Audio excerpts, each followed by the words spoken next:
submit data to CASA on a regular basis in terms of the operations that are ongoing. I think, and to ATSB presumably. And to the ATSB. Yeah. Can I just interject there? Yeah. Are you satisfied that there are clear lines of communication and function as opposed to dysfunction between ATSB and CASA? Our experience, Chairman, has been that there have been occasions where there does seem to be some confusion.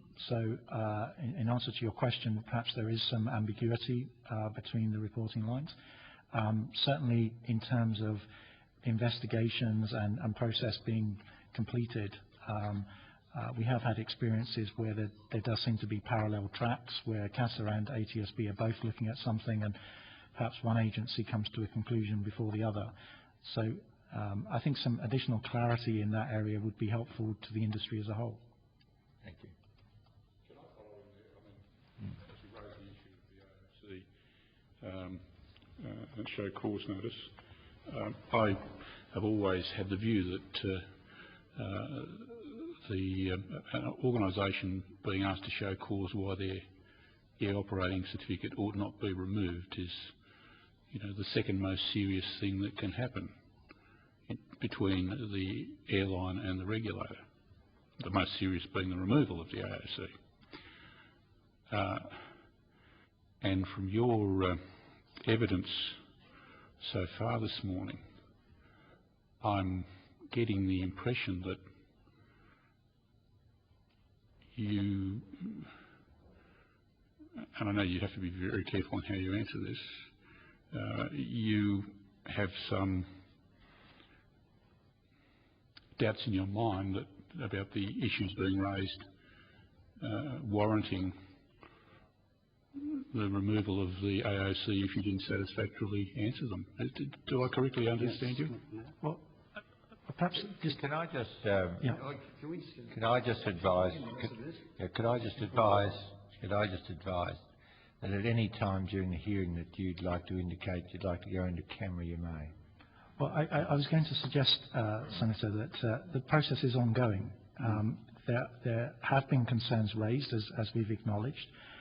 We've also pointed out that within 21 days we responded very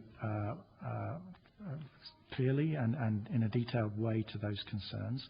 We've also made clear that where there were some recommendations to improve process, and as we've said in our evidence, the issues raised with us were administrative and management oversight issues, where concerns were raised by CASA in terms of those areas.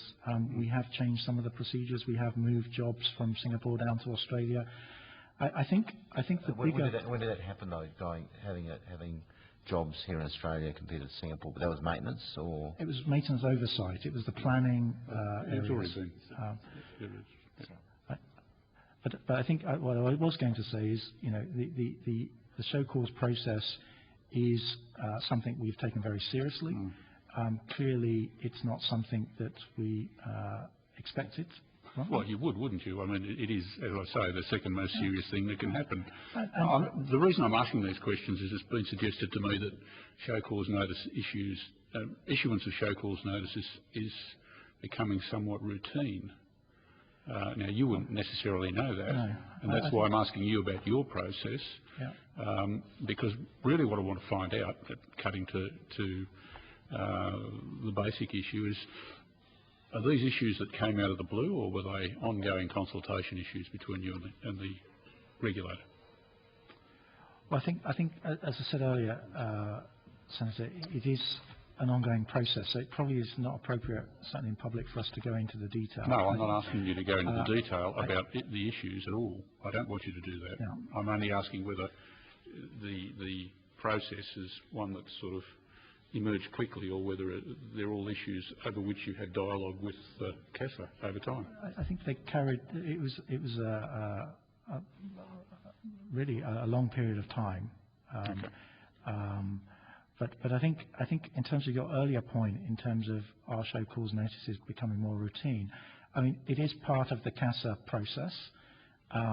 It is part of their mechanism for ensuring compliance, and I think, we said in our evidence we're keen to get that process behind us and back onto a normal footing. But it is one of the ways that CASA ensures that the things that we need to do, we do. And we think we do them, and we've shown to CASA why we think that's the case. And hopefully their investigation will come to a conclusion shortly, and we can move on. Look, I understand why you would have to be very careful in how you would answer my questions, and the purpose of my question is about the process of issuance of AOC and whether, if they're becoming somewhat routine, whether that's the best use of what is clearly, as I said, the second most drastic thing that the regulator can do in relation to an AOC holder. And that's the purpose of my question. And to follow that, given that you're in the position, your organisation's in the position where you've effectively been sort of outed, as it were, as having had a show cause issued, do you believe that there ought to be a process where, as a matter of course, the fact that a show cause has been issued ought to be displayed on the CASA website for every case, for every AOC operator who has been the subject of a show cause?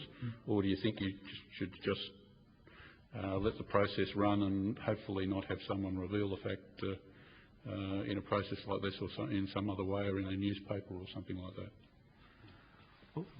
My own view, Senator, is that a more productive process would have been that decisions and determinations are issued, but the way the show cause notice is used by CASA currently, it is an investigation. It is a series of observations or interpretations that CASA has, and the process of the current system is that the operator then has a chance to say either we disagree with some of those things, or the facts may not be correct, or the way it's been reported to CASA, because obviously the source of the information may be inaccurate or inappropriate. So my own view is we've got to split between what's an investigation and fact-finding and making sure that all the proper evidence is looked into, and what is a determination where that has been investigated and an outcome has been reached. And I think the determination side of the process is very clear. It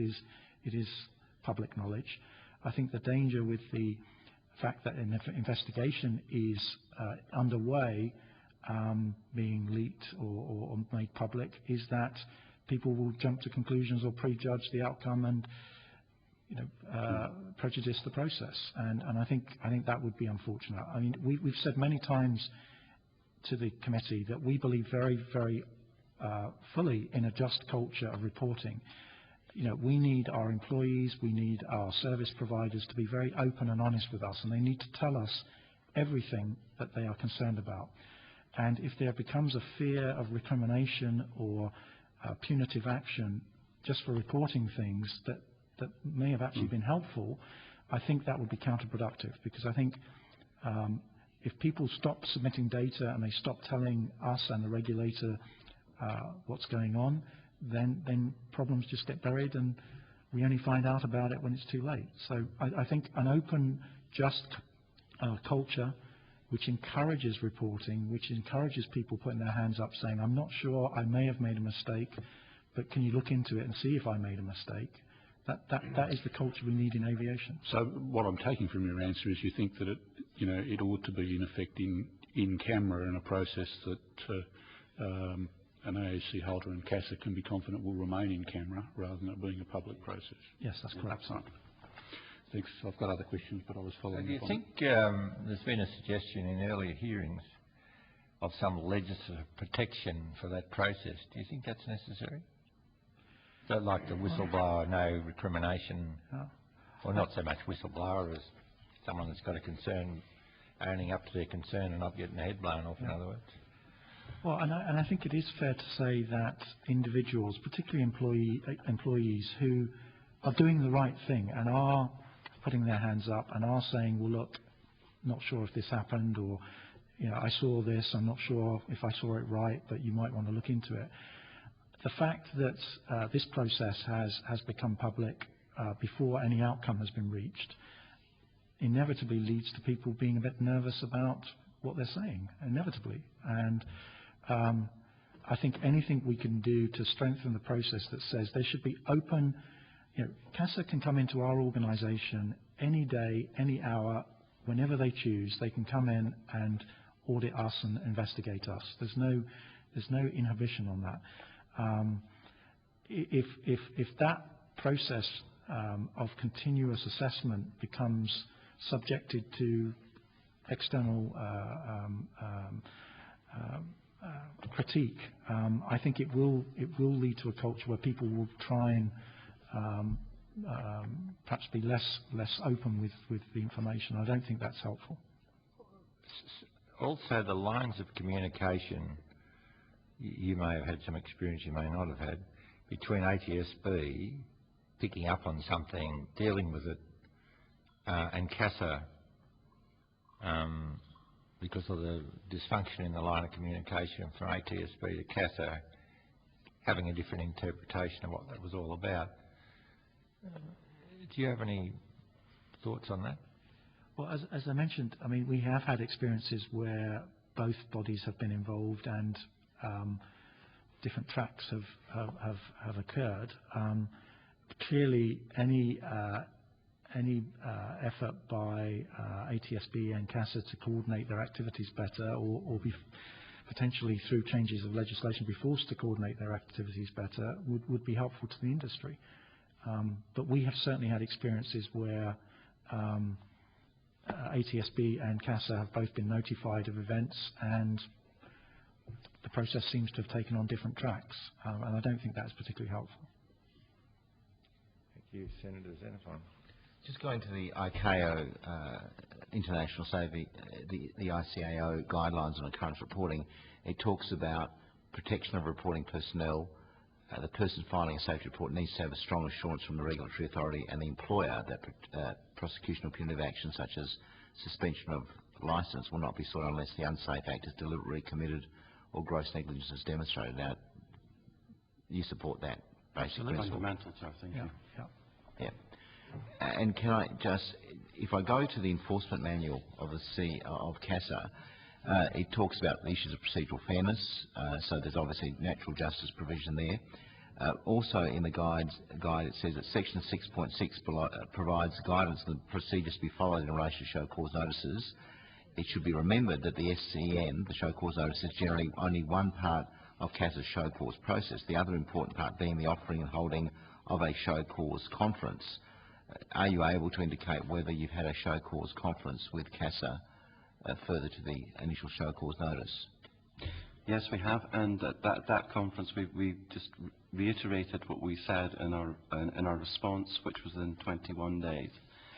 So you received the show cause notice on the 23rd of March. You responded on the 13th of April. When did the show cause conference take place? May, the 3rd of May, just after the holiday. So it's more subsequent to the 13th of April, there was a show cause conference. There was. And have you been, understand your circumscribed on what you can say at this stage while the matter is ongoing, and maybe not as part of this inquiry because we need to report relatively soon, is this something that you'd be prepared to give further information on once the process has been completed? Yes, absolutely.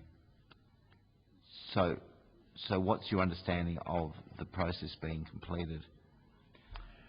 We're effectively in the hands of CASA to respond to us. We're waiting to see what they've got to say about our responses. So the enforcement manual doesn't prescribe a timetable for CASA to respond. So now the evidence from our side, we've provided everything required. It's really now for CASA to decide. I just want to ask one more question because I know Senator O'Brien's got further questions and presume other colleagues. All of you have a background in aviation in the United Kingdom, where the Civil Aviation Authority is the regulatory body, the equivalent of CASA. What's your understanding? Can you make an observation on the difference between the way the